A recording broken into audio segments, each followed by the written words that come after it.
ছবির শুরুতে আমরা ইয়ান নামের এক লোককে দেখতে পাই। সে নিউজিল্যান্ডের এক দুর্গম জঙ্গলের দিকে গাড়ি চালিয়ে যাচ্ছে। সে জঙ্গলের গেটের সামনে গাড়ি পার্ক করে, তারপর নিজের ফোনটা চেক করে দেখে অনেকগুলো মিসড কল, কিন্তু ইয়ান কোনোটারই জবাব দেয় না। সে শুধু নিজের ব্যাগপত্র নেয় আর একাই জঙ্গলের ভেতরে চলে যায়। দেখে মনে হয় ইয়ান একা হাইকিং এর জন্য এসেছে, কিন্তু ওর জামা কাপড় আর হাঁটার অদ্ভুত ভঙ্গি দেখে বোঝা যায় সে নতুন খেলোয়াড়।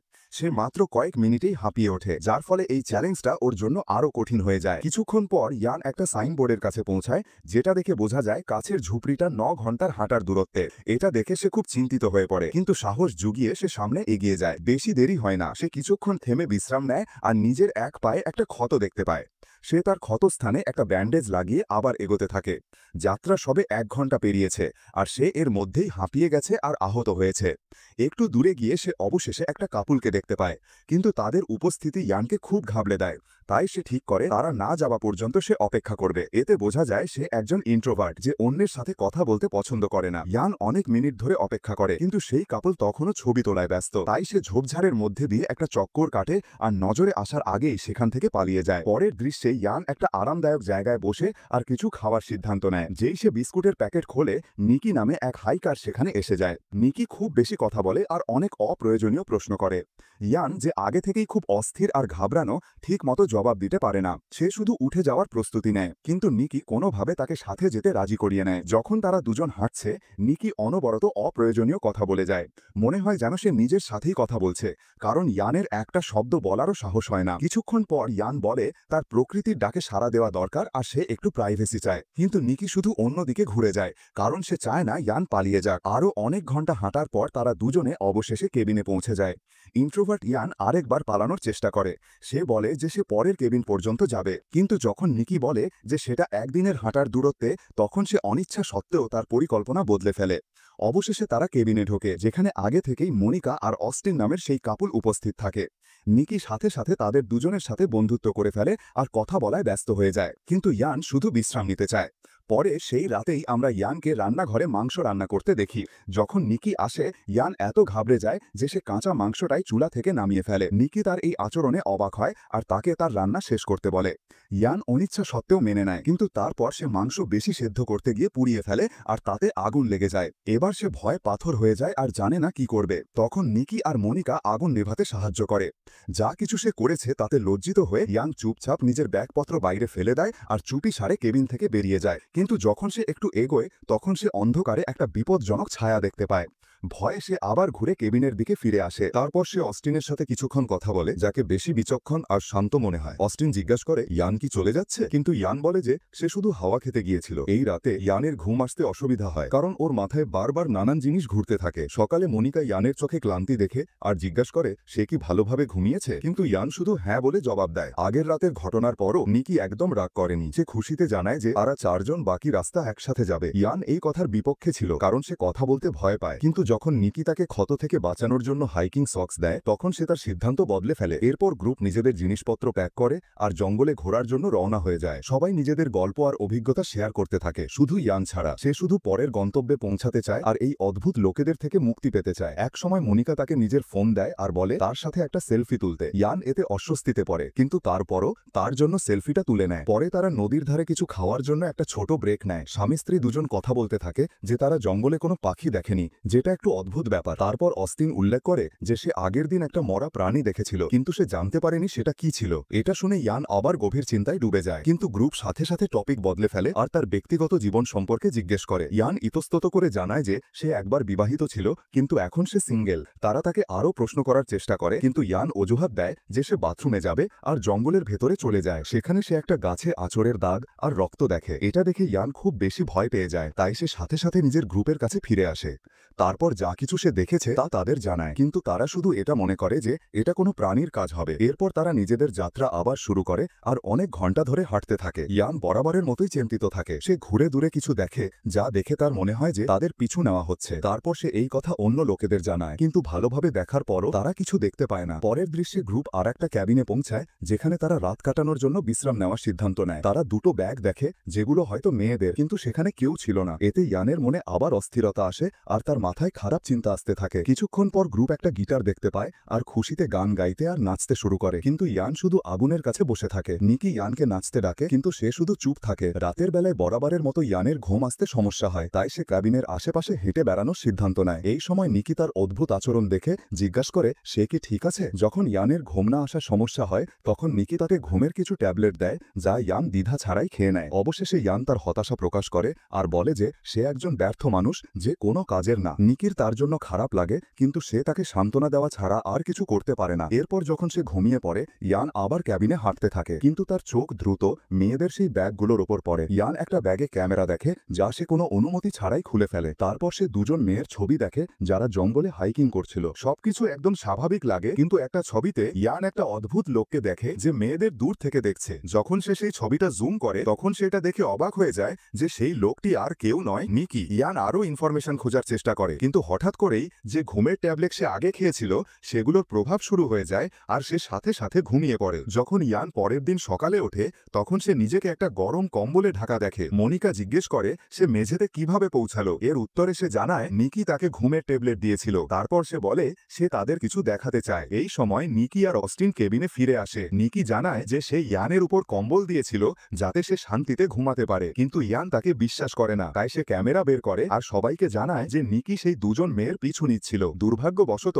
ক্যামেরার ব্যাটারি শেষ হয়ে গিয়েছিল। এর পরেও ইয়ান দাবি করে যে নিকি সেই দুজন মেয়েকে খুন করেছে। সে এটাও বলে যে তাকে আগের রাতে ড্রাগস দেওয়া হয়েছিল, কারণ সে সত্যির কাছাকাছি চলে এসেছিল। নিকি রেগে যায়, কারণ সে বুঝতে পারছিল না যে এইসব বোকামি অভিযোগ কোথা থেকে এলো। কিন্তু পরিস্থিতি খারাপ হওয়ার আগেই সেই হাইকার মেয়েরা হঠাৎ কেবিনে এসে যায়, যার ফলে পুরো রহস্যটা সমাধান হয়ে যায়। এই লজ্জার পর ইয়ান নিজের জিনিসপত্র প্যাক করে আর চুপচাপ কেবিন থেকে বেরিয়ে যায়। কিন্তু আরেকবার তার মন বদলে যায়, কারণ সে জানে যে সে নিকির সাথে অন্যায় করেছে।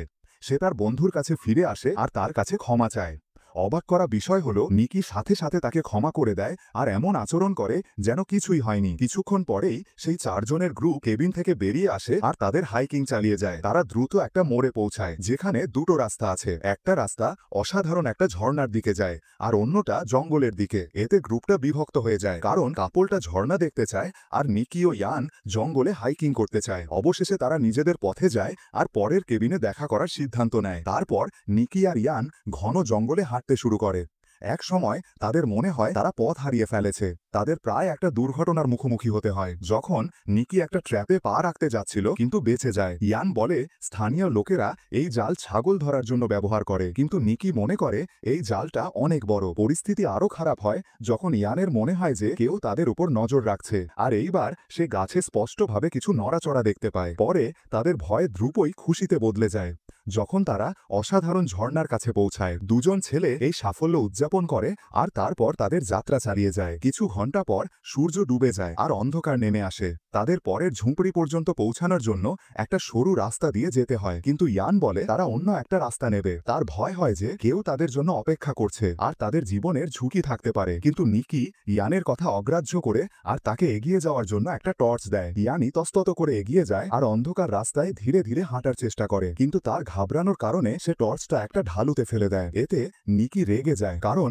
সে টর্চটার জন্য $300 খরচ করেছিল। তারপর সে ইয়ানকে নির্দেশ দেয় যে সে নিচে গিয়ে টর্চটা ফেরত নিয়ে আসুক, যার ওপর ইয়ান অনিচ্ছা সত্ত্বেও রাজি হয়ে যায়। এরপর ইয়ান সাবধানে ঢানো থেকে নিচে নামে আর সেই জায়গায় পৌঁছায় যেখানে টর্চটা পড়ে আছে। কিন্তু যেই সে সেটা তুলতে যাবে সেখানে সে একটা অদ্ভুত আকৃতি দেখতে পায় আর ভয়ে চিৎকার করতে করতে পালায়। মনিকা আর অস্টিন কাছাকাছি উপস্থিত থাকে। নিকিও ঘটনাস্থলে পৌঁছায় আর সবাই সেই প্রাণীটাকে খুঁজতে শুরু করে যে ইয়ানের পিছু নিচ্ছিল, কিন্তু এইবারও তারা কিছু দেখতে পায় না। তারপর তারা সবচেয়ে কাছের ক্যাবিনে পৌঁছায়। অস্টিন, মনিকা, নিকি বিশ্বাস করে যে ইয়ান মানসিকভাবে এই যাত্রা চালিয়ে যাওয়ার জন্য ফিট না, তাই তাকে এখান থেকে চলে যেতে হবে। সেই কাপল তাদের হানিমুনে আছে, তাই নিকি সিদ্ধান্ত নেয় যে সে নিজেই এর দায়িত্ব নেবে। তারপর তারা তিনজন ইয়ানকে তাদের পরিকল্পনা সম্পর্কে নরমভাবে জানায়। মনে হয় যেন তারা একটা ছোট বাচ্চার সাথে কথা বলছে। ইয়ানও এটা বুঝতে পারে যে সে তাদের জন্য বোঝা হয়ে উঠছে, তাই সে তাদের পরিকল্পনায় রাজি হয়ে যায়। যেই সকালে সূর্য ওঠে, ইয়ান আর নিকি নতুন হাইকের জন্য শহরের দিকে রওনা হয়ে যায়। কিছু ঘন্টা পর নিকির হঠাৎ প্রাকৃতিক ডাকে সাড়া দেওয়ার প্রয়োজন হয়, তাই সে একটা কোণে যাওয়ার অনুমতি নেয়। কিন্তু যখন নিকি অনেকক্ষণ ধরে ফিরে আসে না, তখন ইয়ান চিন্তিত হয়ে পড়ে। সে চেক করতে যায় আর সেখানে একটা অবাক করা দৃশ্য দেখে। তারপর মনিকা আর অস্টিনের দৃশ্য দেখানো হয়, যারা আরামে ক্যাবিন থেকে ফিরে আসছে। তাদের সাথে ঘাবড়ানো ইয়ানের দেখা হয়, যে বারবার বলতে থাকে যে সে তাকে মেরে ফেলেছে আর খেয়ে ফেলেছে। সে তাদের এগিয়ে না গিয়ে অন্য একটা রাস্তা নেওয়ার কথা বলে, কিন্তু তারা এটা মনে করে যে ইয়ান পাগল হয়ে গেছে। যখন ইয়ান অনবরত তাদের সেই দিকে যেতে বাধা দেয়, তখন অস্টিন তার উপর ছুরি ধরে আর বলে সে যেন তার থেকে দূরে থাকে। এরপর মনিকা আর অস্টিন জঙ্গলের গভীরে যায় আর তারা সেই একই জায়গায় পৌঁছায় যেখানে নিকিকে মারা হয়েছিল। কিন্তু এটা একটা বড় ভুল প্রমাণিত হয়, কারণ হঠাৎ করেই মনিকাকে কোনো বিপজ্জনক জিনিস নিজের দিকে টেনে নেয়। অস্টিন ঘাবড়ে গিয়ে মনিকাকে খুঁজতে দৌড়ায়, কিন্তু আর একবার সেই ইয়ানের সাথে দেখা করে। ইয়ানকে খুনি ভেবে অস্টিন তার উপর হামলা করতে শুরু করে, কিন্তু হঠাৎ থেমে যায় যখন সে দূরে তার স্ত্রীর কাটা লাশ দেখতে পায়। অস্টিন আনকন্ট্রোলেবল ভাবে কাঁদতে শুরু করে আর আবার ইয়ানের উপর হামলা করার চেষ্টা করে, কিন্তু তার পা একটা ট্র্যাপে ফেসে যায়। আর তখনই অবশেষে খুনি সামনে চলে আসে। এটা একটা অনেক বড় আর ভয়ঙ্কর পাখি সদৃশ প্রাণী। তারা দুজন ভয়ে জমে যায় আর তারপর দ্রুত ক্যাবিনের দিকে দৌড়ে যায় আর সব দরজা জানালা বন্ধ করে ফেলে। এখন যেহেতু অস্টিন গুরুতর আহত, কাপুরুষ ইয়ানের ওপরই এই দায়িত্ব আসে যে সে তাদের রক্ষা করবে। সে যত বেশি অস্ত্রশস্ত্র জড়ো করতে পারে করে নেয়, যাতে সেই ভয়ঙ্কর প্রাণীটার মোকাবেলা করতে পারে। সে অস্টিনকেও বিশ্বাস করায় যে তারা দুজন জীবিত থাকবে, কিন্তু অস্টিন বেশি আশাবাদী মনে হয় না। তখনই সেই প্রাণীটা সামনে চলে আসে। সে দরজায় অনেকবার জোরে ধাক্কা মারে আর অবশেষে সেটা ভেঙে ফেলে। এখানে স্পষ্টভাবে দেখানো হয় যে এটা একটা অনেক বড় পাখি, যেটা হয়তো মানুষ খায়। সবার আগে সেই প্রাণীটা অস্টিনের মাথায় তার ধারালো ঠোঁট দিয়ে ছিদ্র করে দেয়, যার ফলে সে সাথে সাথে মারা যায়। কিন্তু যখন ইয়ানের পালা আসে, তখন সে জোরালোভাবে লড়াই করে। ইয়ানকে সবসময় একজন ব্যর্থ মানুষ ভাবা হতো, কিন্তু সে এক দারুণ লড়াই করে। সে সেই ভয়ঙ্কর পাখিটাকে ঘাড় থেকে ধরে ফেলে, নিজের আঙুল তার চোখে ঢুকিয়ে দেয় আর পুরো শক্তি দিয়ে তার গলা টিপে ধরে। এমনকি সেই পাখিটা নড়াচড়া করাও বন্ধ করে দেয়। অবশেষে সেই ভয়ঙ্কর পাখিটা মারা যায় আর ইয়ান সেখানেই বসে শান্তিতে নিঃশ্বাস নেয়। পরের দৃশ্যে রক্তে মাখামাখি ইয়ান মেঝেতে বসে জোরে কাঁদতে শুরু করে, যখন তার মনে হয় যে তার ভয় অবশেষে শেষ হয়েছে। কিন্তু তারপর হঠাৎ তার মুখে রক্তের কিছু ফোঁটা পড়ে আর সে এটা দেখে শক হয়ে যায় যে সেই হাইকার মেয়েদের মধ্যে এক মেয়ের লাশ গাছে ঝুলে আছে। তারপর ইয়ান দূরে আর একটা পাখি দেখে আর একটা বাসায় রাখা বড় বড় ডিমও দেখে, যা এটা প্রমাণ করে যে জঙ্গল এই শিকারী প্রাণীতে ভরা। সে সেখান থেকে পালায় আর প্রায় পার্কিং লট পর্যন্ত পৌঁছাতে যাচ্ছিল, কিন্তু হঠাৎ আর একটা পাখি তার উপর হামলা করে দেয়। সে তাকে অনেক জায়গায় আহত করে, কিন্তু ইয়ান বুদ্ধিমত্তা করে নিজের শর্টস খুলে কোনোভাবে বেঁচে বেরিয়ে আসতে সফল হয়। কিন্তু তার কাছে চাবি ছিল না আর সে গাড়ির ভেতরে ঢুকতে পারছিল না, তাই সে দৌড়াতে থাকে। এমনকি অবশেষে